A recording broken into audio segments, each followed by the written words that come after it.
Hello everyone, যাচ্ছি একটা নতুন সমুদ্র পরিভ্রমণে। এই সমুদ্রটি এই সবে গড়ে উঠেছে, মানে বর্ষাকালে গড়ে উঠেছে। এটি আগে কোথাও দেখা যায়নি এবং এখানে আসতে চাইলে অতি সত্বর গুগলে গিয়ে সার্চ করুন যে একটু বৃষ্টি হলে কোথায় কোন গ্রাম তাড়াতাড়ি ডুবে যায়। আপনারা অবশ্যই উত্তর পেয়ে যাবেন এবং তাড়াতাড়ি চলে আসবেন। আর এখন বর্ষাকাল শেষ হতে যেহেতু সময় আছে, আমাদের এখানে আবার মেঘ পড়েছে, আবার সমুদ্র তৈরি হচ্ছে। রিপিটেশন হতে থাকবে এইভাবে প্রত্যেক বছর।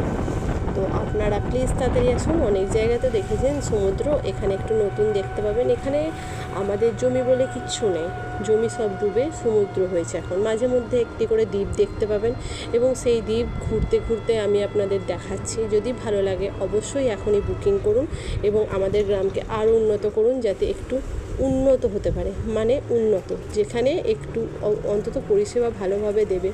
যেদিন থেকে জল হয়েছে সেদিন থেকে আমাদের এখানে জল আসা বন্ধ, মানে পিএইচডি কমপ্লিটলি বন্ধ।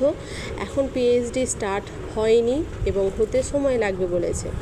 তো এত উন্নত গ্রাম আমি আর বলতে পারছি না, কারণ নিজের গ্রামের এত উন্নতির কথা আমার মুখে আসে না সারাক্ষণ। যাই হোক, বেরিয়েছিলাম, দেখতে পেলাম, তাই জন্য।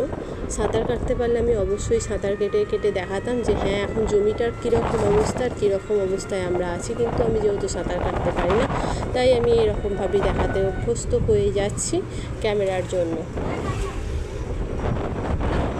কি সুন্দর এরিয়া, পোলগুলো পর্যন্ত ডুবে আছে এখানে।